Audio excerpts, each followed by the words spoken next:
Bonjour à tous. Merci pour votre présence fidèle. Notre culte ce matin aura une tonalité particulière, à la suite de la nouvelle apprise cette semaine du décès tragique de notre ami et frère Edward Nelson. Edward Nelson a œuvré dans le cadre des groupes bibliques universitaires pendant plusieurs années. Il a été membre de notre Église. Il en a été l'un des responsables en tant qu'ancien. Il a été l'une des chevilles ouvrières dans la mise en place de notre culte du dimanche soir. Il avait été envoyé avec plusieurs membres de notre Église pour implanter l'église des Ternes dans le 17e arrondissement. C'est dans cette église qu'il servait depuis avec fidélité. Édouard avait à cœur l'avancée du royaume de Dieu, à Paris tout particulièrement, mais plus largement dans toute la France également. Il était vice-président du CNEF, le Conseil national des évangéliques de France. Son amour pour Jésus, son zèle, sa vision, son fardeau pour l'appel et la formation de nouveaux serviteurs ne seront pas oubliés. Édouard laisse un grand vide derrière lui. Mais nous faisons confiance au Seigneur pour envoyer d'autres serviteurs de la même trempe qu'Édouard. Son décès soudain nous laisse complètement sous le choc. Nous sommes encore comme chaos debout. Mais comprenons qu'il nous faut maintenant redoubler d'efforts dans la prière envers sa famille. Laura, son épouse, Nicolas, Samuel, Alexandre et Lucie, ses enfants. Prions dès à présent pour cette famille. Notre Dieu, notre Père, nous sommes encore dans l'incompréhension face au décès de notre frère Édouard. Oui, Père, au contraire des larmes, les mots, eux, nous manquent. Mais c'est vers toi, notre Dieu, notre Père, que nous voulons nous tourner. Si nous sommes dans la tristesse en ce moment, nous voulons nous réjouir de savoir Édouard dans la joie parfaite de ta présence. Merci d'avoir appelé Édouard à toi. Oui, dès avant la fondation du monde, tu connaissais Édouard. C'est toi qui l'as prédestiné à devenir conforme à l'image de ton Fils. C'est toi qui l'as choisi. C'est toi qui l'as appelé.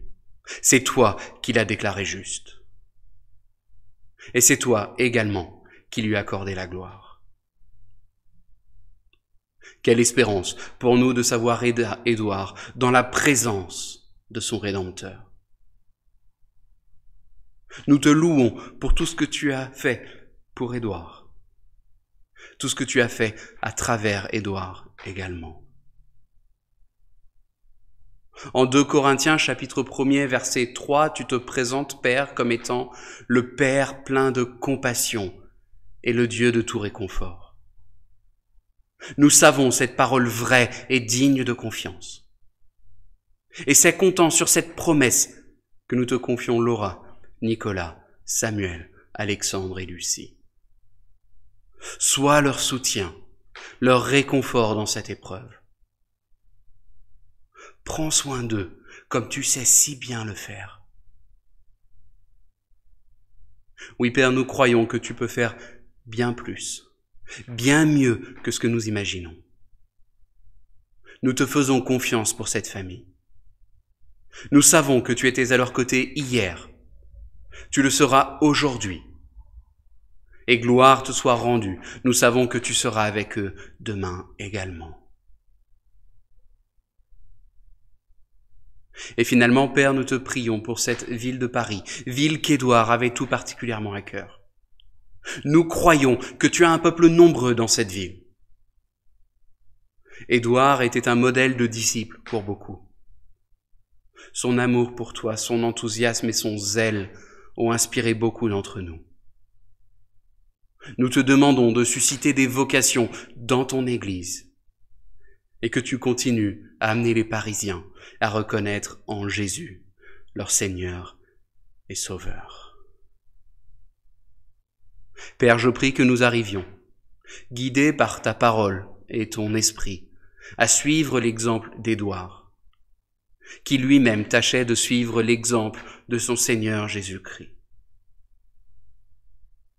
C'est en son nom, ce beau nom de Jésus, ton Fils, que nous te prions. Amen.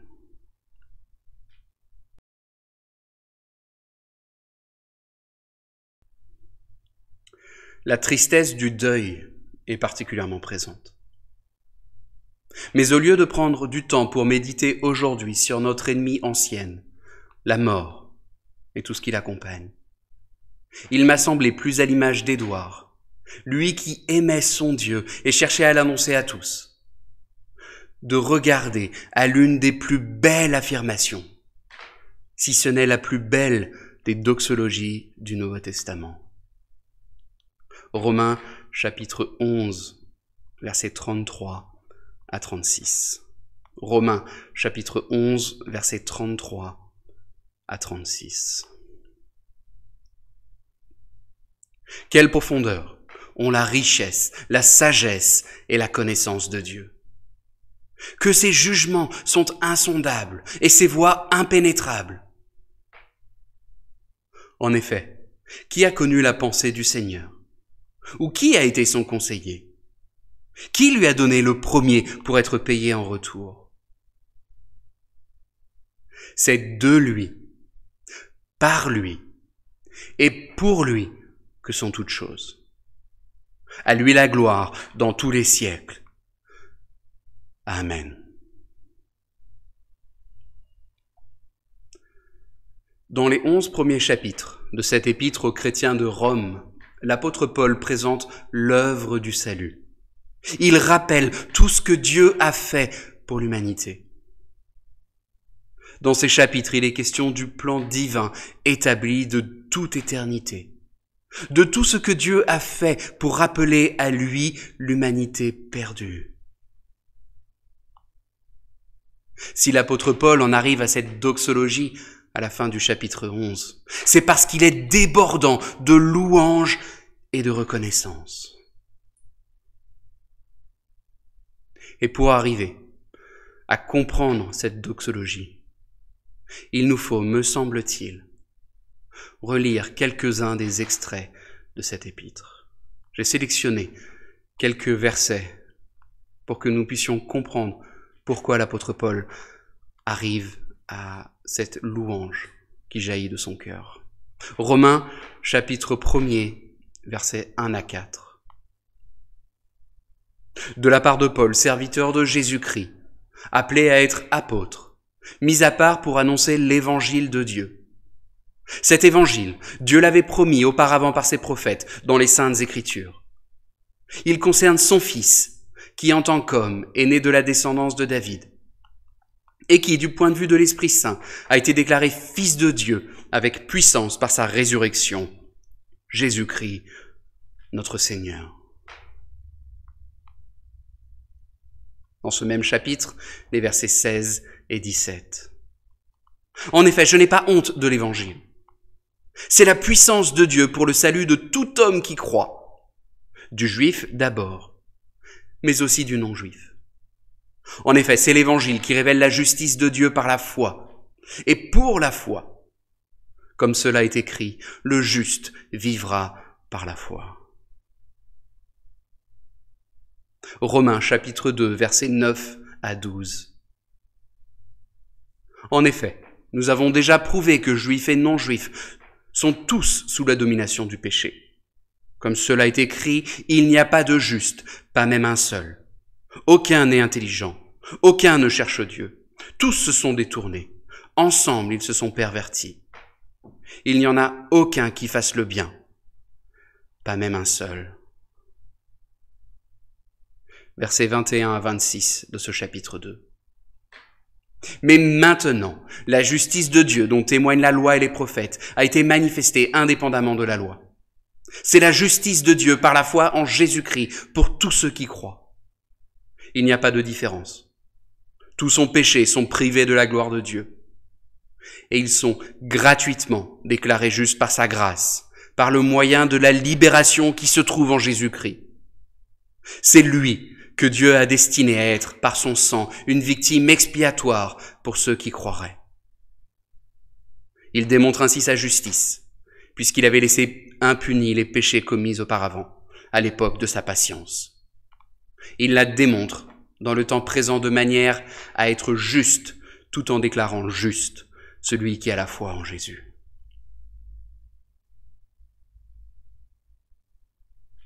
Romains chapitre 5, versets 6 à 9. En effet, alors que nous étions encore sans force, Christ est mort pour des pécheurs au moment fixé. À peine mourrait-on pour un juste. Peut-être accepterait-on de mourir pour quelqu'un de bien. Mais voici comment Dieu prouve son amour envers nous. Alors que nous étions encore des pécheurs, Christ est mort pour nous. Puisque nous sommes maintenant considérés comme justes grâce à son sang, nous serons à bien plus forte raison sauvés par lui de la colère de Dieu.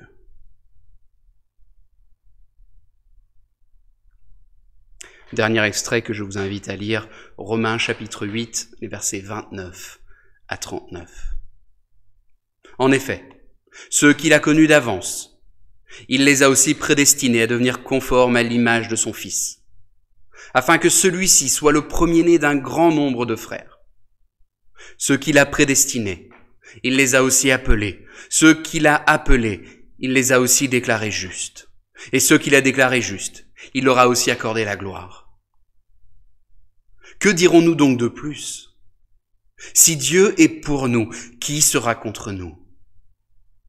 Lui qui n'a pas épargné son propre Fils, mais l'a donné pour nous tous, comment ne nous accorderait-il pas aussi tout avec lui? Qui accusera ceux que Dieu a choisis? C'est Dieu qui les déclare justes. Qui les condamnera? Christ est mort. Bien plus, il est ressuscité. Il est à la droite de Dieu et il intercède pour nous. Qui nous séparera de l'amour de Christ? Serait-ce la détresse, l'angoisse, la persécution, la faim, le dénuement, le danger ou l'épée?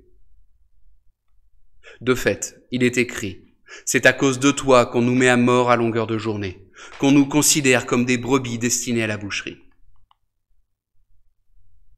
Au contraire, dans tout cela, nous sommes plus que vainqueurs grâce à celui qui nous a aimés. En effet, j'ai l'assurance que ni la mort, ni la vie, ni les anges, ni les dominations, ni le présent, ni l'avenir, ni les puissances, ni la hauteur, ni la profondeur, ni aucune autre créature ne pourra nous séparer de l'amour de Dieu manifesté en Jésus-Christ, notre Seigneur. Dieu a envoyé son Fils, Jésus-Christ. Jésus est mort sur une croix, et cela afin de payer pour le péché de l'homme. Le plan du salut est riche, profond, sage. Dieu va accomplir ce qu'il a prévu.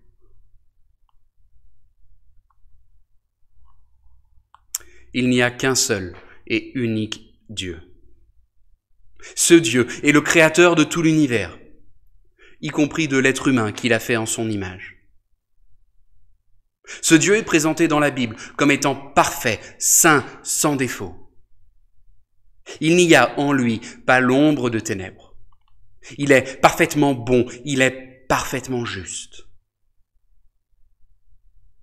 L'humanité, par nos aïeux Adam et Ève, s'est détournée de celui qui est la vie, le Dieu éternel, en doutant de sa bonté et en lui désobéissant.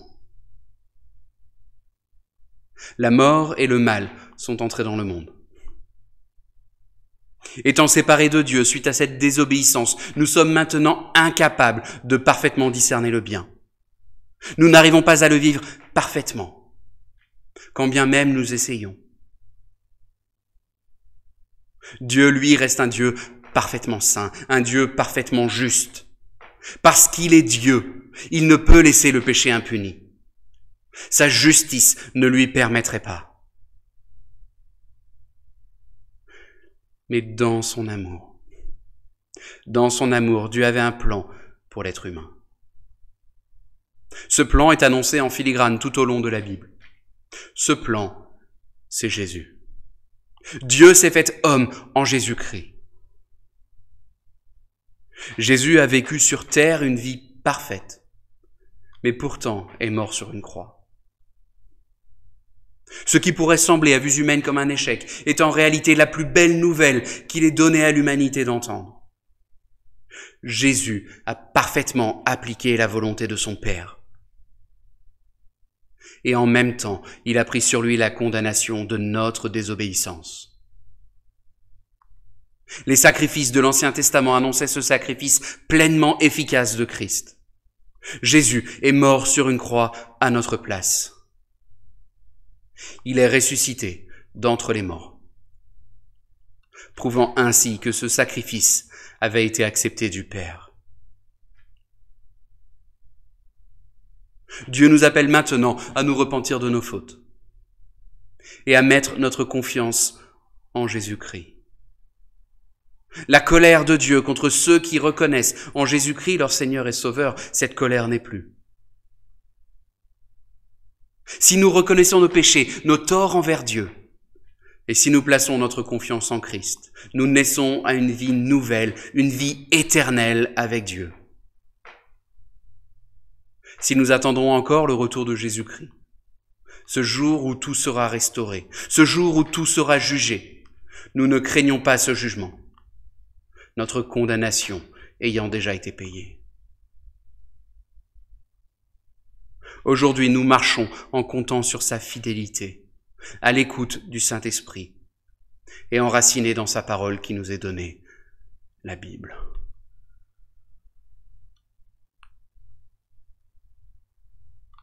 Quelle profondeur, la richesse, la sagesse et la connaissance de Dieu.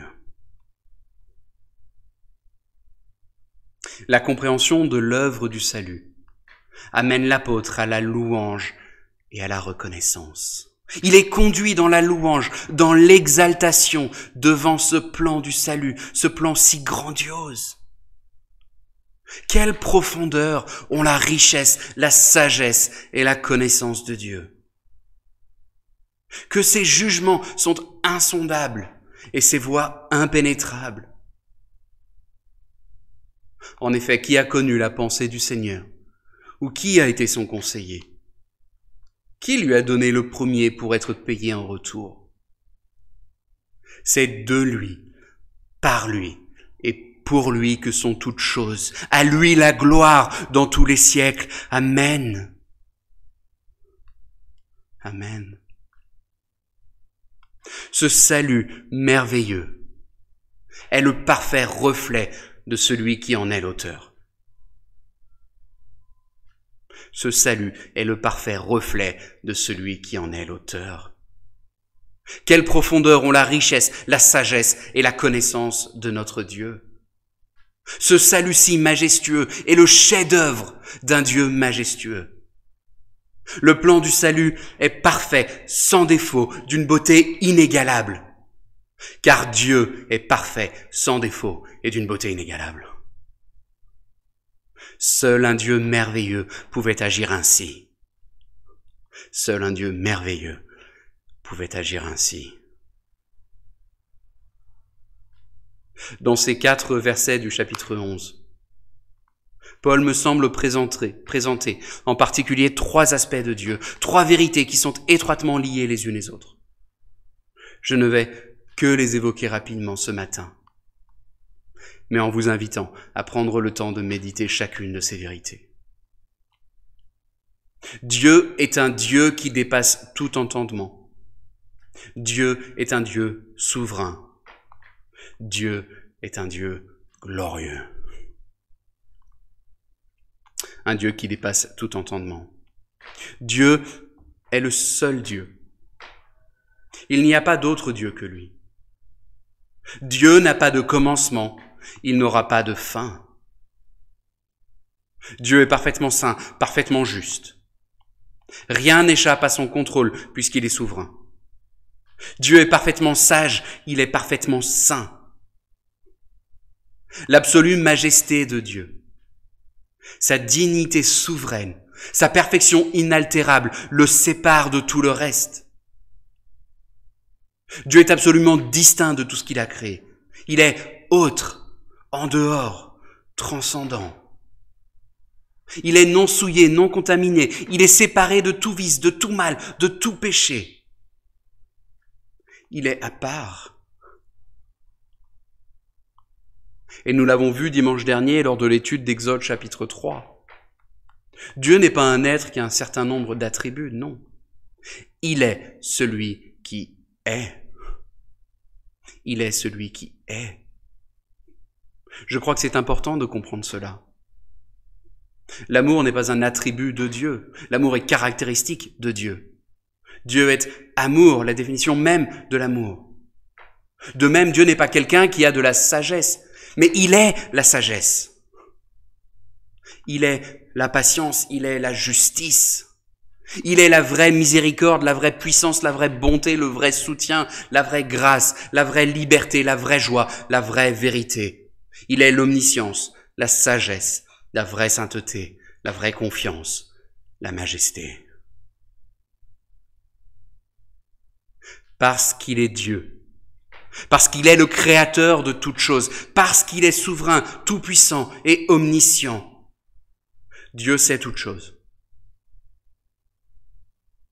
Ce que nous ne voyons pas n'échappe pas à son regard. Nos pensées les plus profondes, celles que nous préférons nous cacher même à nous-mêmes, Dieu les connaît. Dieu sait le passé, il connaît l'avenir. Il n'y a pas de secret à Dieu. Dieu est incompréhensible. Ce que je veux dire par incompréhensible, c'est que nous ne pouvons pas le saisir complètement. Pour connaître pleinement Dieu, il faudrait être Dieu. Nous ne pouvons pas comprendre comment l'être de Dieu fonctionne. Mais pourtant, dans sa grâce, Dieu a fait le choix de se révéler à nous. Et nous pouvons savoir des choses vraies sur sa personne. La richesse, la sagesse et la connaissance de Dieu sont profondes, bien plus profondes que nous ne le voyons. Le plan du salut révèle la grandeur de notre Dieu. Le plan du salut est à l'image de notre Dieu, sans égal, grandiose, majestueux. Notre finitude limite notre compréhension. Mais ce que nous pouvons voir et comprendre, ce que Dieu révèle de sa personne, nous pousse à nous émerveiller. Le plan du salut est à l'image de notre Dieu. La bonne nouvelle de Jésus-Christ nous révèle la grandeur de notre Dieu. Quelle si belle bonne nouvelle de Jésus-Christ. Quelle si belle bonne nouvelle de Jésus-Christ. C'est l'apôtre Pierre qui dira en 1 Pierre chapitre 1er verset 12 « Les hommes qui vous ont prêché l'évangile par le Saint-Esprit envoyé du ciel vous ont maintenant annoncé ce message, dans lequel les anges eux-mêmes désirent plonger leur regard. » Cette bonne nouvelle de Jésus-Christ est telle que même les anges désirent plonger leur regard dans ce message. Ainsi les anges regardent le pardon, la grâce. Ils souhaitent découvrir ce merveilleux salut. Cette grâce, c'est quelque chose qu'ils ne connaissent pas, mais qui les fascine. Quelle grâce, quel privilège de connaître Jésus-Christ, de connaître le salut, nous qui sommes les bénéficiaires de ce salut. Quelle si belle bonne nouvelle que celle de Jésus-Christ. Expérimenter ce salut, savoir que notre héritage est réservé pour nous par Dieu. De savoir que nous-mêmes, nous sommes gardés par la toute-puissance de Dieu. Quelle si belle bonne nouvelle. Psaume 96, verset 6. Splendeur et majesté rayonnent de son être. Puissance et beauté ornent son sanctuaire.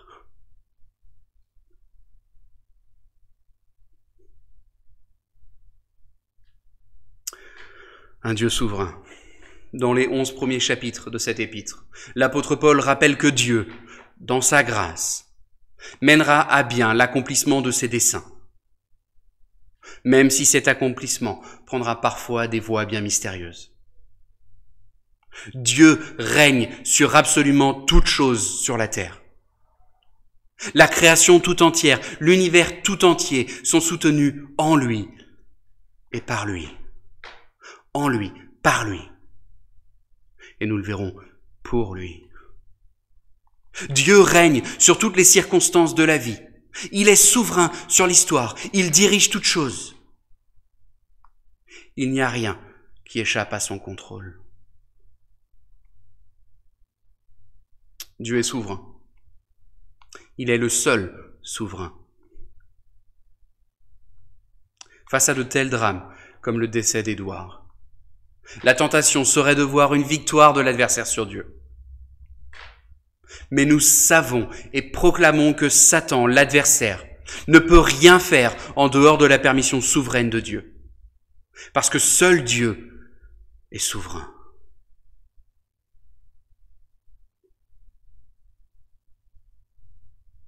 Comprendre la grandeur, la majesté, la souveraineté de Dieu va nous aider concrètement dans la souffrance. Dieu est aux commandes. Dieu est aux commandes. Nous avons lu ces versets tout à l'heure, Romains chapitre 8, versets 28 à 30. Nous savons que tout contribue au bien de ceux qui aiment Dieu, de ceux qui sont appelés conformément à son plan. En effet, ceux qu'il a connus d'avance, il les a aussi prédestinés à devenir conformes à l'image de son Fils, afin que celui-ci soit le premier-né d'un grand nombre de frères. Ceux qu'il a prédestinés, il les a aussi appelés. Ceux qu'il a appelés, il les a aussi déclarés justes. Et ceux qu'il a déclarés justes, il leur a aussi accordé la gloire. La souveraineté de Dieu est souvent mystérieuse, et parfois même profondément douloureuse. Mais il nous faut comprendre la souveraineté de Dieu comme étant liée à la parfaite sagesse de Dieu, sagesse qui dépasse tout notre entendement, et comme étant liée à sa bonté inaltérable. La souveraineté de Dieu est liée à sa sagesse et à sa bonté inaltérable.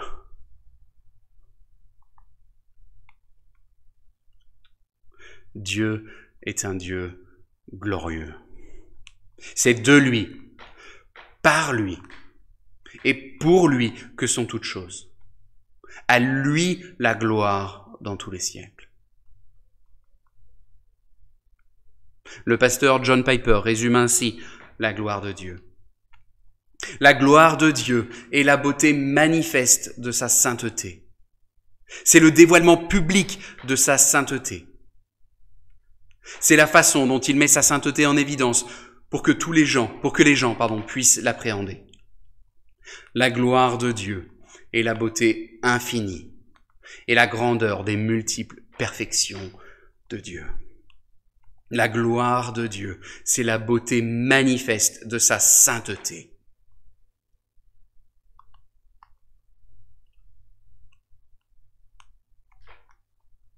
Comme il est dit en Ésaïe, Saint, Saint, Saint est le Seigneur.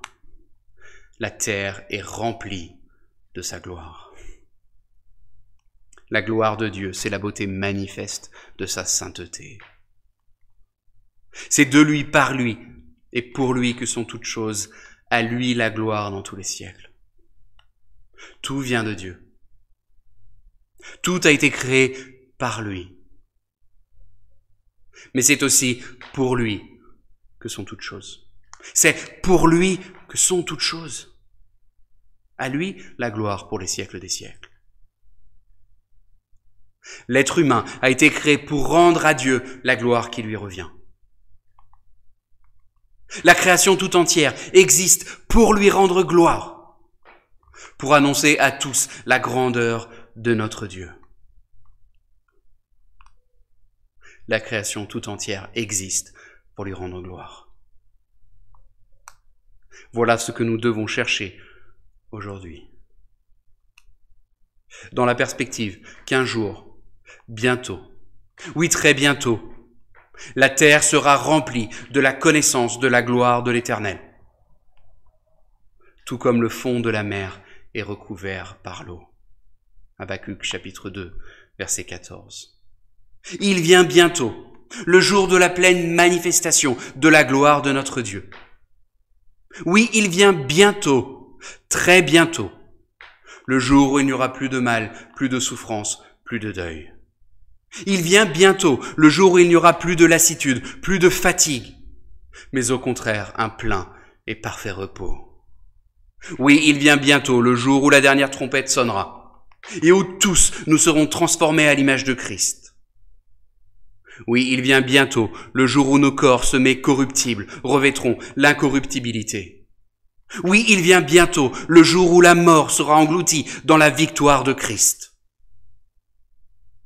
Oui, il vient bientôt, le royaume de notre Dieu. Oui, elle vient bientôt, la pleine manifestation de la gloire de notre Dieu. Oui, viens, Seigneur Jésus. Oh oui, viens, Seigneur Jésus. Amen.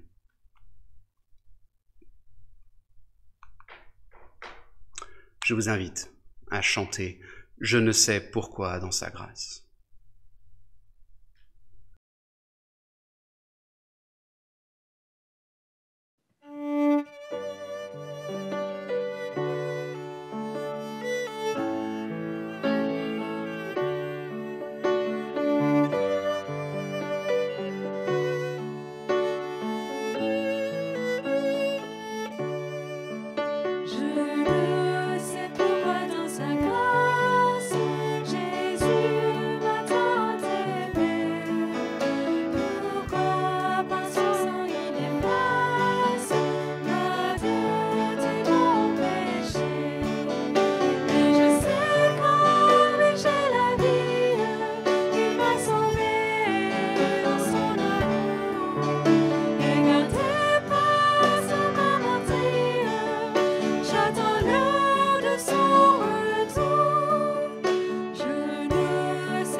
Ceux qu'il a connus d'avance, il les a aussi prédestinés à devenir conformes à l'image de son Fils, afin que celui-ci soit le premier-né d'un grand nombre de frères.